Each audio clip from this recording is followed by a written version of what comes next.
we shall reflect on the life of St Pantaenus. This learned and apostolic father, who flourished in the 2nd century, hailed from Sicily in Italy.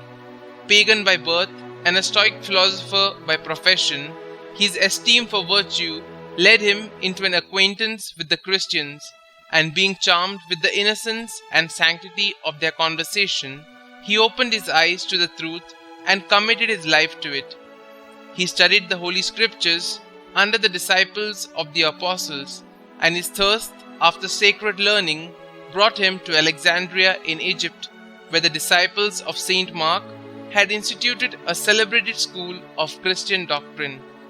Pantaenus sought not to display his talents in that reputed mart of literature and commerce, but his great progress in sacred learning was discovered only after some time, and he was drawn out of that obscurity in which his humility sought to bury itself. Placed at the helm of affairs some time before the year 179, by virtue of his learning and excellent manner of teaching, he further raised the status of the well-known Christian school even further above all the other schools of philosophy. As Clement of Alexandria wrote about him, he said that Pantaenus was the true Sicilian bee, gathering the flowers of the prophetic and apostolic meadow, engendered in the soul of his hearers an unfading element of knowledge.